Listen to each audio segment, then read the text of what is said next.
సమగ్ర కుటుంబ survey November 6, 2024లో మొదలైందండి. అది నవంబర్ 31కి కంప్లీట్ చేశారు.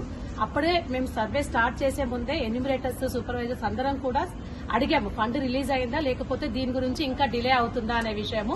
ఫండ్ ఆల్రెడీ గవర్నమెంట్ రిలీజ్ చేసింది అని ఒక జీవో కాపీ కూడా చూపించడం జరిగింది. కానీ సర్వే కంప్లీట్ అయింది, అదంతా వాళ్ళు క్రోడీకరించుకొని అసెంబ్లీలో కూడా సబ్మిట్ చేయడం జరిగింది. కానీ వేరే వివిధ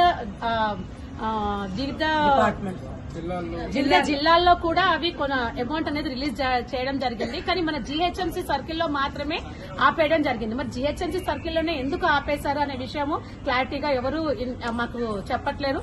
కానీ ఎన్యూమరేటర్స్ వాళ్ళు చాలా నిరుపేద కుటుంబాల నుంచి వచ్చి చేశారండి.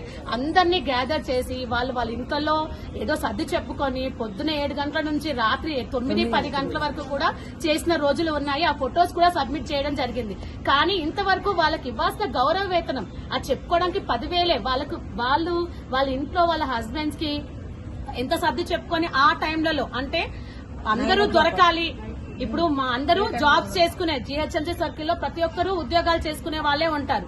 మా ఆఫ్టర్నూన్ టైంలో, డే టైంలో వెళ్తే ఉండరు. నైట్ టైంలో వాళ్ళు వర్క్ చేయని టైంలలో వెళ్తే వాళ్ళకి సేఫ్టీని కూడా చూసుకోకుండా వెళ్లి వర్క్ కంప్లీట్ చేస్తారు. కానీ వాళ్ళకి ఇవ్వాల్సిన గౌరవ వేతనం అనేది ఇంతవరకు ఇవ్వలేదు. అది ఎంత మట్టుకు సమంజసం అనేది జీహెచ్ఎంసీ సర్కిల్లో ఉన్న కమిషనర్ గారు కానీ దీనికి ఎవరు రెస్పాన్సిబుల్ పర్సన్ వాళ్ళు రెస్పాన్సిబిలిటీ తీసుకుని వాళ్ళకి ఇవ్వాల్సిన గౌరవ వేతనం ఇవ్వాలని కోరుతున్నారు.